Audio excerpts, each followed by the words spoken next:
All right, let's be real. Sometimes your brain just feels like a messy sandwich. There's too much going on, stuff slipping out the sides, and no napkins in sight. That's where therapy comes in. And we're not just talking about screaming into the void or trauma dumping on your sandwich artist. We're talking actual therapy with someone who knows what they're doing. And lucky for you, BetterHelp, our paid partner for this episode, makes it easy to get started. No waiting rooms, no weird therapy office smells, just a quick questionnaire, and boom. You're matched with a credentialed therapist in a couple days. And if it's not a vibe, switch it up faster than you can switch up your sandwich sauce. So if your brain feels like a chaotic group chat, do yourself a favor, go to betterhelp.com/thinkfresh or hit the link in the description for 10% off your first month. Your future self will thank you.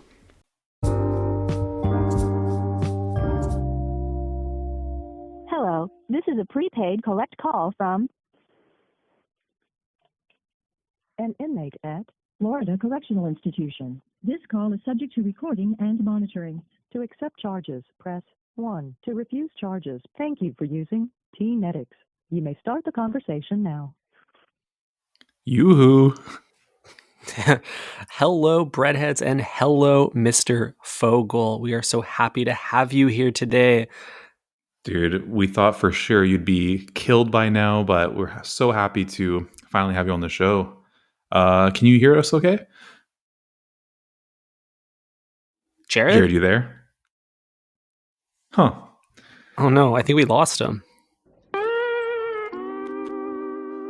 Damn. Wow, I can't believe he didn't pick up. That would have been the best possible guest for this silly little podcast.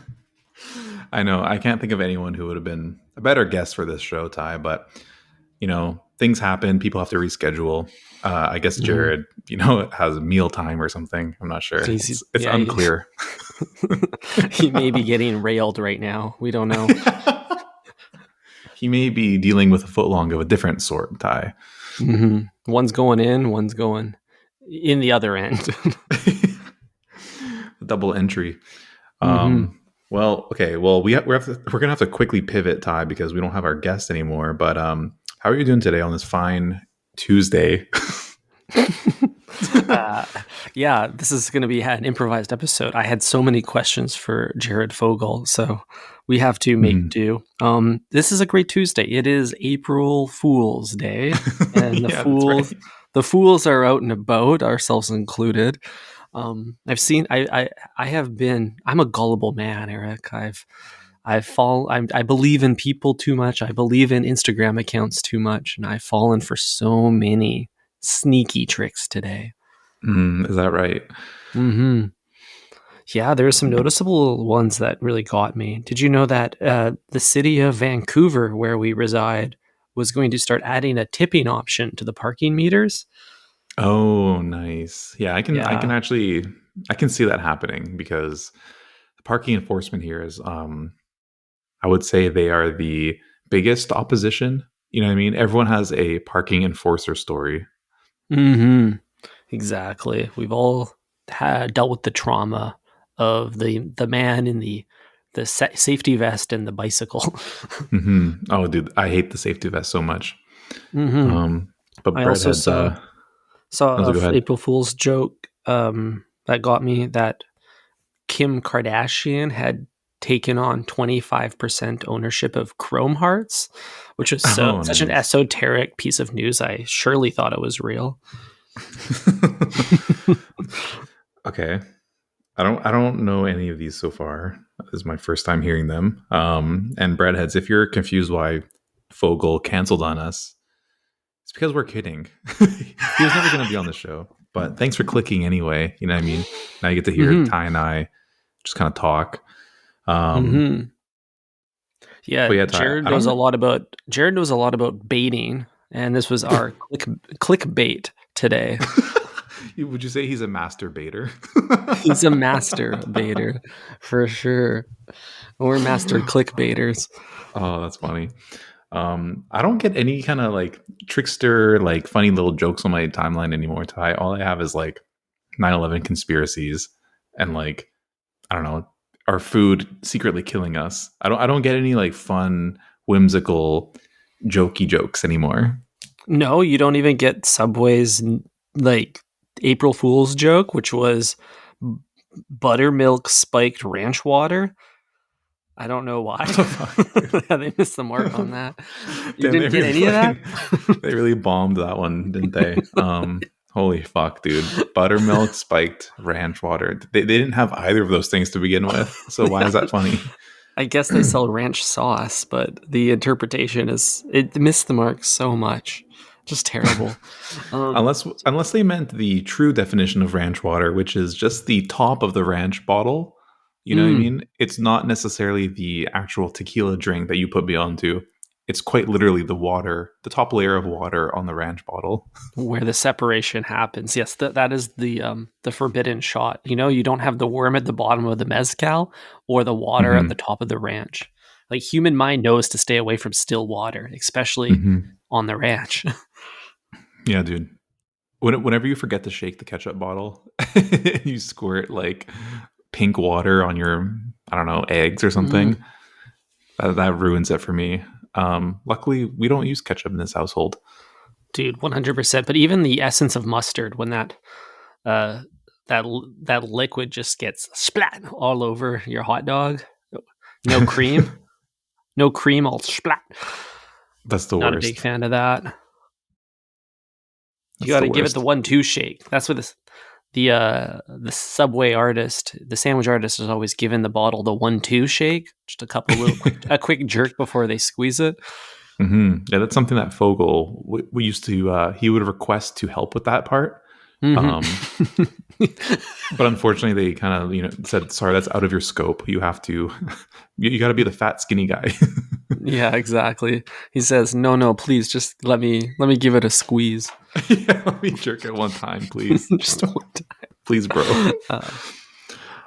So that's not your feed. Hey, your feed has no fool's jokes. It's just radicalized online nutrition. Yeah, that is right. Actually, now that you think about, or now that you say that, I think I get kind of like pranks. I get like a lot of prank content, but that's more like a evergreen style 365 content style. It's not necessarily like an announcement that's false, right? Like I've actually been noticing a big trend of people going backstage of fast food restaurants pretending to be upper management. Yes. Like they would like walk into Starbucks and be like holding a laptop or like a Surface Pro and be like, "Hey, I'm from corporate. I just need to go in there and make sure the cake pops are not going to be recalled." And then you would go into the freezer and like eat 3 of them or something and then leave. Dude, yes, I'm seeing these too. It's always a body cam. They're carrying a clipboard. They go straight to the grill and start eating the French fries. Yeah, dude. It's a pretty funny trend because it shows that you have free will. You can really go anywhere. It's only your own the 4 walls of your mind that are stopping you from breaking the 4th wall of any establishment. Yeah, totally. It's kind of it's a weird thing to see because you are preying on the goodwill of these employees. Like the cashier is like, "I have no reason to believe that I'm getting scammed right now." You know what I mean? And they like they seem earnest too. They're kind of like, "Oh yeah, absolutely. Like we can't be selling bad cake pops. Come on back. Let me show you. Come have a couple." Exactly. And I just saw a video today, actually, Ty. There's a man posing as a food inspector, walks into a Subway, and he starts blasting Fetty Wap. And then he walks out with a free cookie. Wow, pretty amazing really? stuff. Yeah. He got paid for his service. And Yeah, dude. He went with a Fetty wrap instead of a Fetty footlong. Yeah, dude. Fetty wrap. A letty wap. A letty. Got that wet lettuce in there. So yeah, what other like April Fool's jokes are you seeing? Are you committing any yourself outside of this podcast? Absolutely not. Beyond this podcast, Eric, my IRL persona is very serious, very stoic. All of my closest friends and family would never think of me as a jokester. I have a hard time believing that. So nothing on your side, just kind of observing and chuckling as you scroll the feed. It was a close friend's birthday this weekend, so I gifted him a bottle of Smirnoff Ice hidden in a gift box. That is the extent of my pranking, and I love to ice people. I Mhm. know. Grow up, loser. This isn't college anymore. You're a functioning adult. You're a professional podcaster. Surely you could do better, but I can't. That is the limit of my abilities. I don't know, Ty. I see it in you. You know what I mean? I see the potential for you to launch some new creative joke attacks on some unsuspecting people. Mm. How would you mess up a Subway employee's day? Could you ice him? Like, could you ice the sandwich artist, or could you? I don't know. Help me brainstorm here. How else could you destroy someone's day and then be able to just be like April Fools and then walk out? It's tough because the TikTok pranksters have done so much already. Like they will add infinite olives, they will toast their sandwich till it catches fire. They will like scam their way behind the counter and start making sandwiches. So if you want to provide a fresh perspective on the Subway prank, you really have to think creatively. I think what I would do, Eric, is I would start painting the walls. I would start redecorating. I would move furniture around. I would take the art off. Maybe I'd take the art home with me. I think the trick would be to make your own little self at home at Subway. You know, bring in your monitor, Mhm. your computer monitor. Bring your dog. Dog, I actually saw that when I was in Hawaii. I went to this coffee shop and some dude had set up like a stand with like some kind of like hybrid device, like tablet slash desktop device, like a Surface basically. Set that up. He had like a full like phone book or like a binder, and he was like highlighting shit, and he was just like looking at this like Surface tablet, and he had like wired headphones plugged into his phone. There's just like a lot of shit going on, and he was like taking over this entire corner of the coffee shop, just like made it Wow, his like work from home station. that sounds so awful. Like people like that just create a black hole in a business that no one wants to go near him. No one wants to sit near that guy. He just kills the aura of the Hmm. space he's in. So like Absolutely. I mean, it sucks to go in a coffee shop and open a MacBook Air or bring out the iPad for a few minutes, but at least it's discreet. And as soon as you start to consume the space around you, you're potentially risking the the lifespan of that business. They might go under because of your patronage, which is ironic. Hmm. Yeah, no, I agree with you. So Ty, how do you gauge whether a restaurant is appropriate to open up the old laptop? Because I think there's like Mm, a fun game here where like, you know, you walk into fast food, you can kind of do whatever you want. But if hmm you walk into, I don't know, a sushi restaurant, maybe at like 4 p.m. before dinner rush, are you pulling out the MacBook to fire off a few emails? I mean, I'm open to it. I think the most important rule is how busy is the establishment. If it's bussing in there, put your stuff away. Because if you're Hmm. rubbing shoulders with someone while you're also like clicking on the magic on the magic touch board, it's I just feel like that's wrong. You know, you don't want if people can like within without even moving, like within eye shot, like read the words on your screen. It's too busy in there for you to have your computer out. This is why I'll never work on my laptop on the plane. Like, I just feel like Mm, it's way too close. Even if you're like one seat away, like there's like a buffer still, I still feel like you can see it. And the people behind you can see it clearly as well, whatever you're doing on your laptop. So I will hmm only ever use it if I'm in business. But I don't know. I kind of like pulling up the laptop in a random, like semi nice restaurant like Cactus Club. I think it's hmm kind of a nice, it's like I own this place. That's the energy it's giving off for me.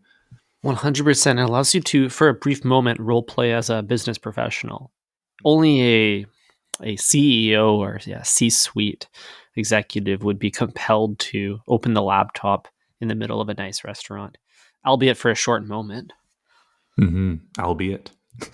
Albeit. Oh man. Yeah, so I ate a sandwich for lunch today, Eric, but not from where you would think. Oh man, that's whew. Let me guess. Did you make it? I did not. I purchased it. I purchased it from a Bahn Mi food truck. Oh, very nice. Did you Mm-hmm. okay, this is actually interesting because I know the truck you're talking about, and I wanted to give it a go myself. How would you rank the sandwich amongst other sandwiches you've had? Compared to other Vietnamese sandwiches, I would say it's pretty good. Yeah, there's this Vietnamese food truck that's been floating around our neighborhood in Vancouver. And when I purchased it from it, I got the tofu banh mi, the only vegetarian option. And dude, this is like a foot long sandwich, like a full 12 inches, but you're getting it on like a proper baguette. So it's just like, it's a lot of grain. Like you're just Mm-hmm. scorfing back a footy. It's a lot. You don't really Mm-hmm. realize how big the Subway sandwich is when you're eating it because there's so many ingredients to keep you preoccupied. But when you Mm-hmm. simplify it down and you get a simple sandwich, just tofu, some pickled veg, and maybe some cilantro, that's like a lot of the same bite. Mm-hmm. Yeah, you're reducing it down to its core principles. Mm-hmm. And maybe you don't need 12 inches of those principles. Maybe you just need 6. So Maybe there's a I, lesson here, Ty. Like, do we do we stop running it through the garden? you know, do we just go tofu, pickles, and no sauce? Like, there's no sauce in banh mi, right? no, isn't that wild? That's wild. But I don't think that like reductivism in general is the point. I think the goal is to find the least amount of things necessary to have a good sandwich. At Subway, I am maximizing everything, but on the Banh Mi, at a foot long size, it's too few ingredients. We need to add a few more to keep things interesting. So I think the goal here, Eric, is to find that sweet spot where it's just enough stuff to make the sandwich perfect for every bite and not any more. hmm I think I get what you're saying, Ty. Um, but I think on the flip side, and I'm referencing our favorite sandwich shop, Venny's Sub Shop. Yes. They recently came out with a foot-long Big Mac. Wait, what? Are they even um, allowed to do that? I Wait, don't know if they're foot allowed long to. or foot tall? Foot long. Oh, they. It's like a huge like hoagie thing, and it's exactly what you think it looks like and sounds like. Ty, it's a Big Mac, but it's long. It's just Yeah, Mac the long way. You know what I mean? That's yeah. simply put. They use the free transform tool on it and stretch that thing out. Exactly. Um, would you call that? This is obviously is not reductivism, and you can if you're looking at Instagram, you can just go ahead and pull it up too. But what do we call that? you know? That is a good question. What do we call that? Um, that seems like uh, cubism. I don't know. It's an art movement for sure. Okay, some more info here. It's called the All Canadian Long Mac. Nice. 2 beef, long patties, special sauce, lettuce, cheese, pickles, and onions. This I makes me mean, want to remake this at Subway. I think it would be actually really easy. Steak and cheese, lettuce, onions, pickles, special sauce, whatever the fuck that is. hell yeah, dude. Southwest. Yeah, Yeah, I obviously. think we recreate that at Subway. That sounds great. But what I'm actually taking away from this is this realization that Subway is shifting their value proposition. They used to be about like having a healthy, affordable sandwich, and now Subway's value proposition has become we give you food the long way.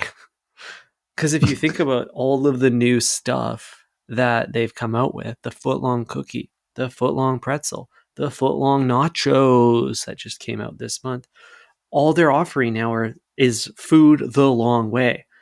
So the Big Mac the long way makes perfect sense to be within their in their inventory. Mm-hmm. Mark my words, Ty. I'm ordering the long Mac next time we go to Subway. That's for sure. Yeah, dude. It makes me realize you could do really freak anything the long way and then put it on that menu. And then you could open up a whole new like frontier of like sandwich or just entree offerings. Mm-hmm. Brilliant. We got to get that long way clip in the soundboard. I wonder if I can pull it up right now for the breadheads. Yeah, while you do that, Ty, I want to talk to you about a very unique and new dining experience that I just had, which is actually like, I think a rare thing these days to go to a restaurant. Peanut butter jelly the long way. Yeah, that's the one. So sorry to cut you off. It just started playing. Fuck, I hate my job. As you were saying, Eric. Ty, I had a really interesting new experience at a restaurant, which I want to talk to you about. It's very seldom. I was going to say that seldom happens these days. A new experience. Absolutely, dude. I feel like whenever you go out, you get some kind of food on the plate and you use either a chopstick or a fork and knife to get through it and call it a day, or you just pick it up with your hands, right? Mm-hmm. This was not that. I went to a local Korean mom and pop kind of restaurant here, and we got some cold noodles, which were served with some spicy sauce, and then it came with a cold soup on the side with ice cubes in it. It did not. Yeah. No, you're joking. You got ice soup? We do get paid this Friday, Ty, so it is, week 2 of the bi-weekly pay schedule. Yes, I'm eating ice soup, but it was so fantastic. Was so dude, good. You're joking. You got some Depression era ice soup from a Korean restaurant? What? No. Dude, yeah. That's not even where it stops, Ty. It's not even where it stops. The noodles themselves were a potato starch, long and skinny noodle. The long way. The long way. And they were kind of like, imagine you grab like some noodles and then you tie them into a knot. Mm-hmm. You know what I mean? They're kind of like folded together and like placed down, kind of like how a puppy would find its, sleeping position. That kind of same way. Curled up. Very cute. Curled up. Much like Ty as well. But the noodles were kind of like laid out like that. And then on top you had like a slice of meat, half a boiled egg. And you were tasked with mixing up all of that stuff. And we didn't get that many instructions. We just had mixed it up.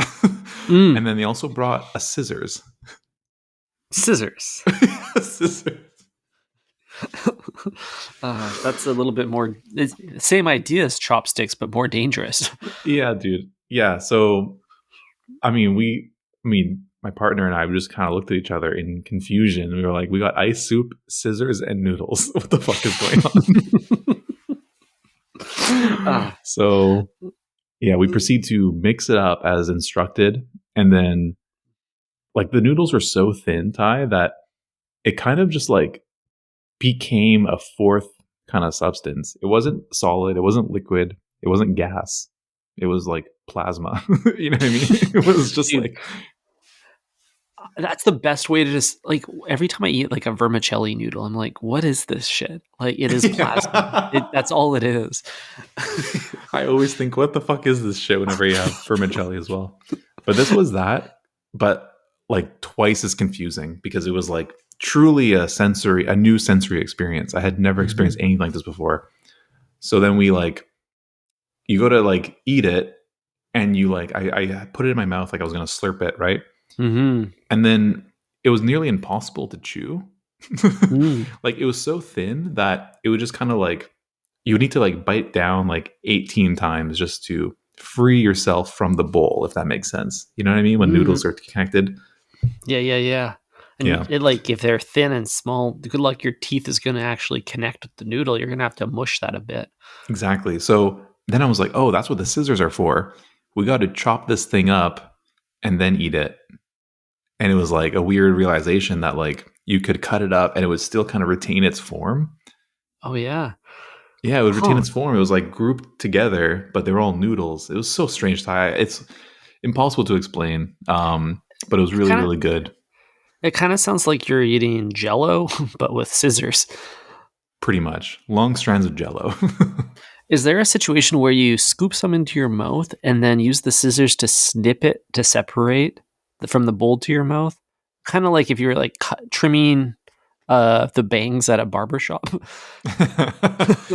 Yeah, honestly, that could have been one move. I think it would have been difficult and maybe rude for somebody to have scissors that close to their face. Like, I don't know if that would be like a smart move because the scissors were like pretty heavy duty kitchen, industrial utensils. I wouldn't say they're like your average arts and crafts supplies, if that makes Gotcha. sense. And these are table scissors, right? These are not your Mhm. personal snipper. Exactly, Ty. If you got a little tiny like nail clipper with your fork, that would be a different a different kind of way to approach it. But I think both are fine, Wow. And these noodles were served cold. So they're kind of like, I imagine you're kind of like eating just jellyfish. When you just get some freaky fishy Pretty jello much. on there. Honestly, that is the closest reference point, I would say. Jello and jellyfish. But yeah, it was quite good. I even dipped the noodle in the cold soup, which I'm not sure if that was foul play or not, but it tasted amazing. It was ice cold because of the ice cubes, and wow, I gotta say, Ty, that I left that place speechless. Dude, this is such a wild meal. I can't. My jaw is on the floor right now. Plenty of space for ice soup. Wow. And that's a Korean experience that I'm having here in Vancouver, Canada. I'm going to Korea next month, and I'm just kind of scared now of what I'm gonna see. Oh, you're gonna have so many wonderful experiences to help supplement this podcast. That's right. We are A week on the farming. content farm. Yeah. Oh fuck. But yeah, that's my story. I'm a survivor of the local Korean restaurant, Thai. I'm glad you didn't get a novel coronavirus from that meal. The ice soup could be, if it's still water, you got to be careful. Do you think they're speaking of Jared Fogle, is ice soup like something that they could have in prison? I'm thinking like, they probably don't get a lot of options. They're like, fuck, I just want a nice cold soup. Are they making ice soup for themselves? I don't know, dude, because I just assumed in prison that as a part of the pattern of torture that you only get lukewarm meals. No, nothing cold, nothing hot, just lukewarm every meal. So that means Right. they wouldn't get access to ice cubes. Ice cubes, Ty, could be a very dangerous weapon in prison. And then the benefit of that is that your evidence melts away. The murder weapon is just gone. Precisely. We've all heard the riddles. So, yeah, no ice cubes allowed. Contraband. No ice cubes. Yeah, no hot soup to burn your fellow inmates. You're really just looking at some room temp slop. Yeah, exactly. Your sandwich is not toasted. The vegetables are lukewarm. There's no marinara sauce. That's too dangerous. This is too dangerous. The tuna's too cold. Wow. Well, breadheads, on that somber note, I say we end the pod here. And let's hope that one day Jared will receive our phone call and we'll be able to talk to him. Yeah, we hope he picks up or at least returns our calls. Until then, breadheads, have a wonderful day. Thank you for listening. Think fresh, everybody. Ciao.